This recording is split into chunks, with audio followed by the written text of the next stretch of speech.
Hello everybody and welcome to another weekly recap. In this series, I take a minute to go over the important updates from the last week regarding the community or actually any content updates. We are not going to be focusing on any RuneScape drama or anything like that, just on information or anything relevant to the RuneScape community. Anyway, I hope you enjoy and let's get started. So we received one content update this week and that was just regarding some mobile changes, various bug fixes, and new merch. The biggest piece of content that's slated for the next week is the Portal Nexus, however it is not completed yet, so it will hopefully be done by next week. The financial advisor has been replaced now with an account guide. He used to give you pretty dated advice on how to get money in RuneScape. However, now his replacement, the account guide, will provide new players with more information about various topics such as worlds, bonds, and the options that can be selected within the account management interface. And they have also increased the scrollable area in your bank. Now there'll be more of a sensitive area on the side that you'll be able to use to scroll through your bank with your finger. Now, if you are using iOS, you can now log into your RuneScape account with your Game Center account. However, you will have to make a new RuneScape account to do this.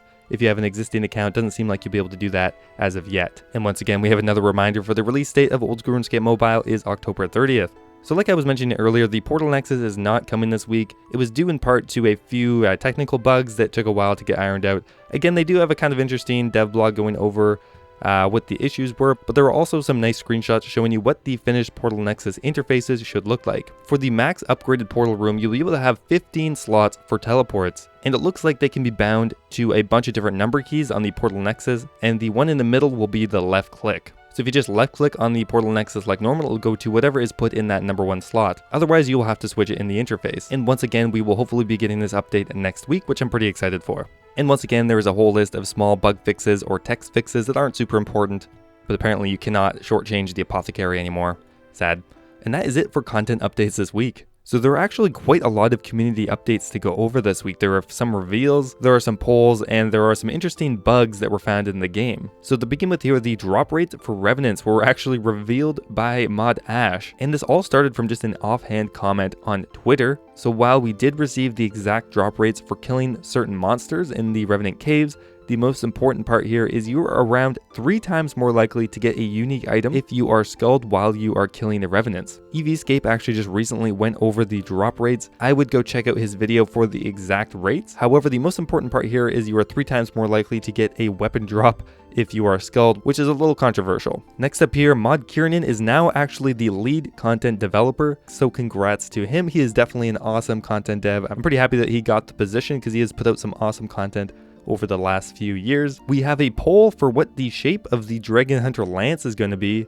The Dragon Hunter Lance is going to come from the Kebos Lowland, so we have 3 options here. So I think the worst one is definitely option C. It's just a kind of a weird shape. So now we have an option between A, the Christmas tree, or B, the sword. I actually kind of like the Christmas tree. Let's just make it green and throw a couple baubles on it and we'll call it a day. This week there was somewhat of a bug discovered. I first heard about it from Kemp Q's video. It was a way that you could sneak brews into the Inferno by using the nest box. This has now been hotfixed very quickly, I might add. So now you no longer are able to do that. So even though I guess it was a bug, it still is an interesting use of game mechanics, although it's patched now, so it doesn't matter. And lastly, I just wanted to mention one more time, because I find myself not doing this, try as hard as you can to use the new Old School RuneScape wiki. For one, it is way better.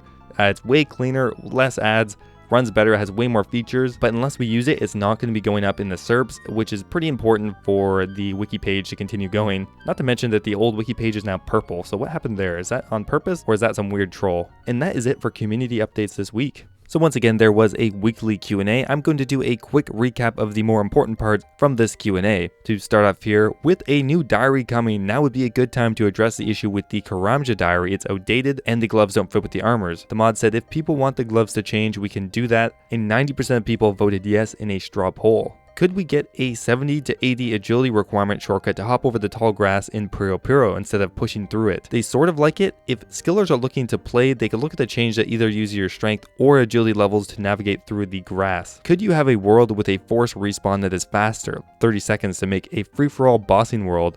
They said no. If warding passes, where will the icon be placed? Probably at the bottom right. It wouldn't be good to move skills around, and there will not be a scroll bar. Any update on Lucky Implings being buffed?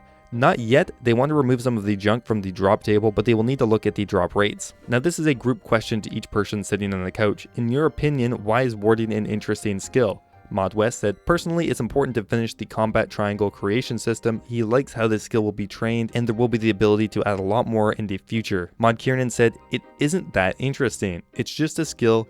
It has an old school field and would make sense to exist. The skill itself wouldn't be the draw point, rather the rewards and what comes from it. Mod Ash said, Dungeoneering, for example, didn't fit with other skills. It didn't do anything like the other skills. It felt more like a minigame. Mod Wolf said, people talk about if Hunter was pulled, would it have passed now? He doesn't think it would. The next question is, what will the warding skill cape perk be? They said they haven't thought about it, but it had to be something useful, maybe a teleport. With a whole new skill being added, is there a plan on increasing the bank space or addressing this issue? They would love to add more space. The limit currently is what we can display on screen without having the client crash. Some players may have hit this limit already. If we make it longer, then we run into the risks of banks crashing more. The engine team would have to look into this, but certainly not just a matter of increasing the number. We'd have to look at the implementation in any way that this makes sense. Is there an update on the spice rack for your POH? No update on that, sorry, it will be at least a few more weeks. However, the collection log is lined up for release soon. Mod Lenny will be getting into that when he's back from his holiday. Is there any plans to make it easier to right-click on mobile? They said right-clicking is always going to be hard on mobile. Maybe a double tap or a mobile function key would make sense. Could you add a Slayer level requirement to Konar, since other Slayer Masters would not have the incentive to use them because they do not have the new global loot table? They said they just pulled it, so they're not really looking to change it again. Konar will offer a style of Slayer that requires tasks to be complete in a specific area, so you will not be able to cannon or burst as you please all the tasks. Is there any possibility of a warding design stream in the future, not just graphics but actual gameplay? They said that would be possible, and they would also like to set up a test world where people could try it. And those are all the questions from this week.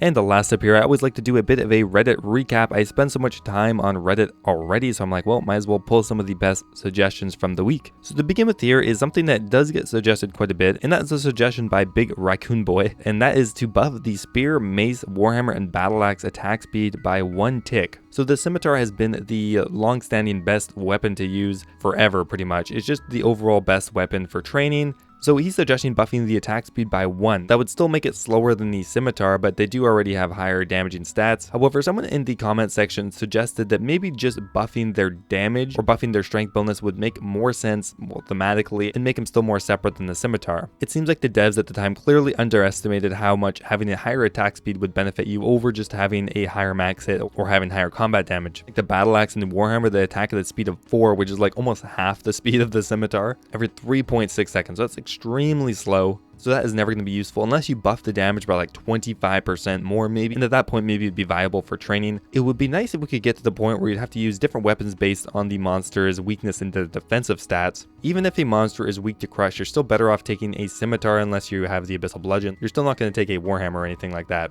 Next appears a suggestion by Fishslapper69 is to give a visual update to the new ring imbues, because currently you don't see almost any difference except for a slight coloration difference. So giving them a more distinct sprite would make them a lot more cool, maybe more coveted. A suggestion by Eating a Cookie is to add more bank tabs for better bank sorting. I do like this idea. I'm really up for any quality of life that can help you sort your bank better, because with sometimes over 800 items, your bank becomes a mess very quickly. Right now you kind of have to combine tabs. You have to combine like food and raw materials, or put your herblore tab in with the rest of your skilling materials.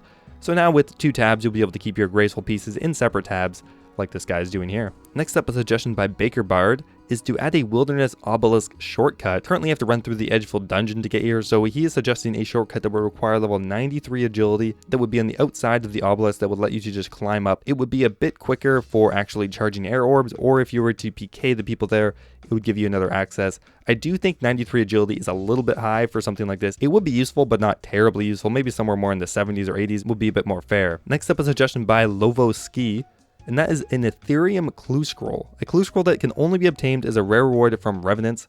All the steps in this clue are in the wilderness, and the clue scroll will always be lost upon death. Rewards go as high as the elite clue scrolls, but have a chance of rolling the 3 unique wilderness weapons. This is a unique and cool idea. However, I think the Revenants are already rewarding enough, and I think they're in a good place now, and I don't think we need to change the Revenants anymore. They've been changed like 10 times now. So I think just maybe leaving them the way they are is probably the best course of action, although it is a good suggestion. And last up here, a suggestion by Stephen King is a drunk. Have the Dark Wizards at the Varrock Stone Circle occasionally summon a lesser demon every now and then. I think adding in little tiny details like this is really what builds a world. Having it seem like the NPCs are actually doing something or going about their day, or summoning an evil demon to kill people. I just really like it. It's kind of what built the RuneScape world to be what it is.